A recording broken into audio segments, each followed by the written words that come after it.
In 1972, the world watched in horror as the Olympic Games were halted by a brutal terrorist attack. 11 people were slain in the attack on the Olympic Village in Munich on September 5th. West Germany had been chosen as the host nation, keen to display a progressive and optimistic nation to the world. Yet did grander global politics turn this redemptive, positive event into a violent nightmare? Welcome to History on Fleek. Today we examine the massacre at the 1972 Olympic Games.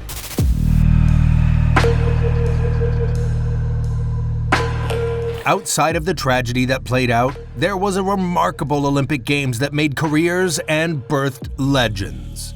The overall winner of the Games was the Soviet Union, who took away the most medals and golds. Olga Korbut, the Sparrow from Minsk, nearly stole the show single-handedly with her incredible gymnast performance. She won 3 gold medals overall, and her performances are seen to this day as a landmark moment for gymnastics as a sport. Mark Spitz had an Olympic Games to beat all Olympic Games. The U.S. swimmer put in a performance the gods would be proud of. He didn't just win a medal, he won 7. He didn't just win 7 medals, he won 7 golds. But wait, he didn't just win 7 golds, he won a world record for each of the 7 gold medals. Yeah, not bad. A record that stood for 36 years, no less. As you can see, it was a remarkable Games of incredible people excelling their potential. But it was also a Games displaying protests and politics of the world at that time.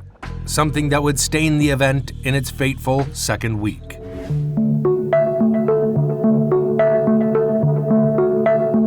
To understand the tragedy at the Games, one needs to take into account the significance of the host country at the time, West Germany.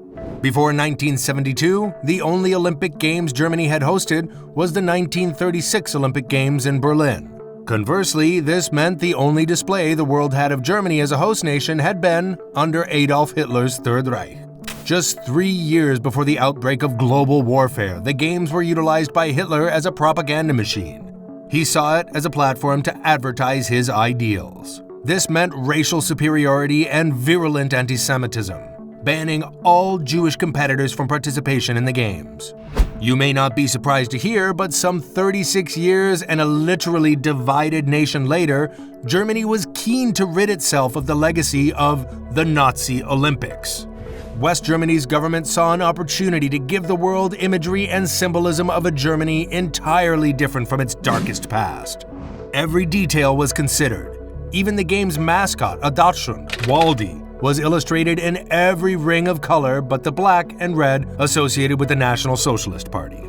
The logo of the Games was a bright blue sun. The motto was the Cheerful Games. This Olympics attempted to deliver an event of unrelenting positivity, optimism, and inclusivity under a German roof. Yet the tangled web of global politics played an underhanded part. In the years following World War II and the fall of the Nazis, the main challenge Germany faced as a nation was an ideological one. Distancing and ridding its national image of any military or authoritarian bent was a priority. Pacifism became the national stance and mantra. This meant that come hosting a major international event decades later, security was purposefully, light. Security at the Munich Olympics had been described as inconspicuous. There was not an armed guard to be found. In fact, on review, the security at the Games was only equipped to be watchful for ticket touts and drunken behavior. Tragically, this meant anyone with murderous plans had little in the way to stop them.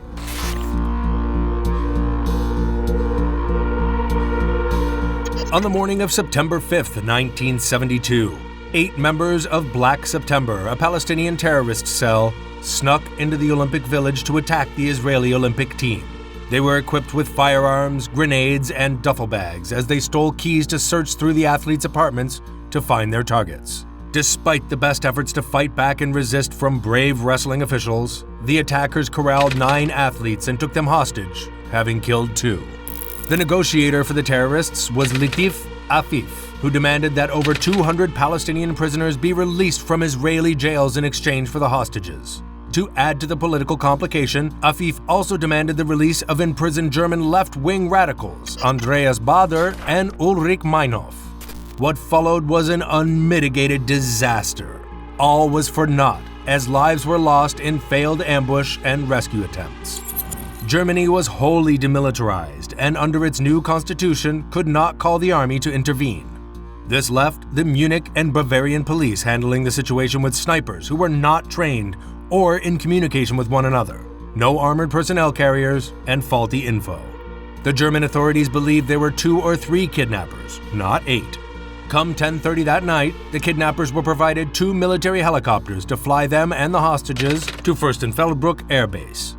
When the helicopters arrived, the kidnappers took the helicopter pilots hostage, breaking the assurances they had given the authorities. As armored personnel vehicles finally arrived gone midnight, the terrorists felt their game was up as sniper fire opened up on them. One of the terrorists threw a grenade into one of the helicopters, killing all hostages inside. Another terrorist simply opened fire on the bound Israelis inside the other helicopter.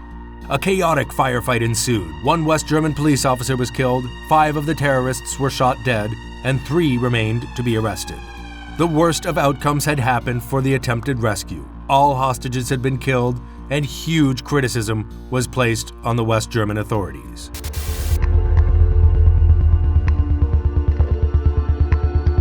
At the turn of the 1970s, this attack on Israeli nationals was an expression of the political situation of the time. The Israel-Palestine conflict had taken considerable developments and escalation in the few years leading up to the events in Munich.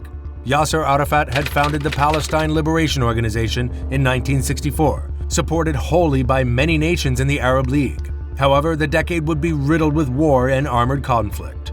The Six-Day War of 1967 saw Israel assert military power from the Gaza Strip to Egypt and from the West Bank to Jordan. The PLO founded a headquarters in Jordan and backed the Jordanian army in the War of Attrition and the Battle of Karamech in the late 70s. This wasn't to last. In 1970, Black September arrived, as the Jordanians and Palestinians descended into civil war. Many Palestinian militants relocated to South Lebanon, as an unstable geopolitical landscape was arguably at its most chaotic.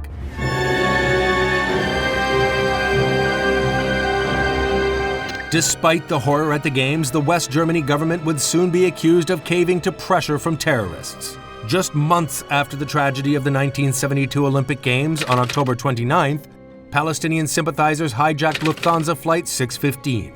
They intended to leverage the hijacked plane's hostages to demand the release of the 3 surviving perpetrators of the Munich attack. In a total reverse of the unbound chaos of Munich, they did as planned, and a non-violent solution was found to a likely disastrous outcome. The West German government complied, handing over the 3 prisoners at Zagreb airport.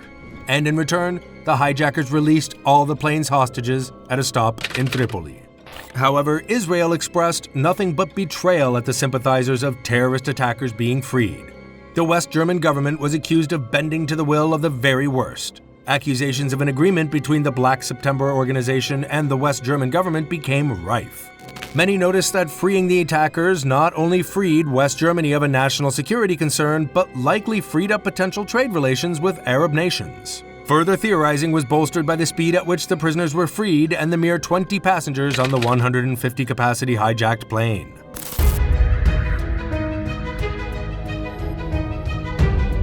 The tragedy was raw pain for the people of Israel, and the world keenly awaited the state response to the attack in Munich. 2 days after the tragedy at the Olympics, Israel Prime Minister Golda Meir set up a committee of officials to compose the response from the Israeli government.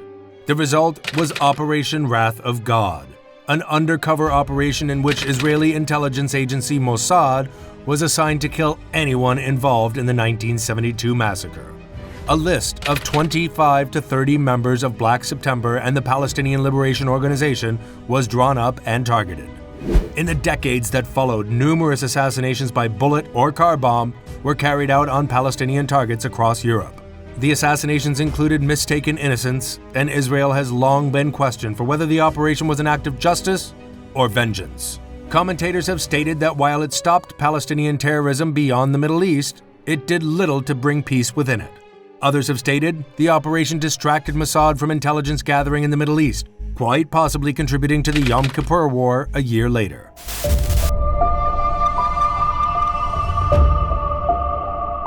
"20 years following the murder of Israeli hostages at the Olympic Games, 2 widows of the victims were revealed truths about their husbands' deaths, long kept secret. In 1992, Ilana Romano and Ankie Spritzer's lawyer returned from a trip to Munich with photographs. These photographs were of the attacks, forensic and so graphic in detail that their lawyer was afraid to show the widows. Untold until these photos were released was the brutality the hostages faced during the attack. They were not just murdered, they were severely beaten to the point of broken bones, and in the case of Mrs. Romano's husband, castrated. He was castrated through his underwear and left to bleed out in front of his fellow hostages. The kidnappers' claims of taking hostages to free others had been proven untrue, and the voices claiming a German authority cover-up only grew louder. So what can be said of the massacre of the 1972 Olympics? Does bad beget bad? Maybe that's the only lesson to be seen here. Alternatively, maybe bad actors prey on the defenseless. It can be no coincidence that Palestinian militants chose an attack on the most pacifist security arena possible. Then again, there's plenty of reporting that the bad of the Olympic security operation has been covered up ever since. So, you decide. This is History on Fleek, and we'll see you next time.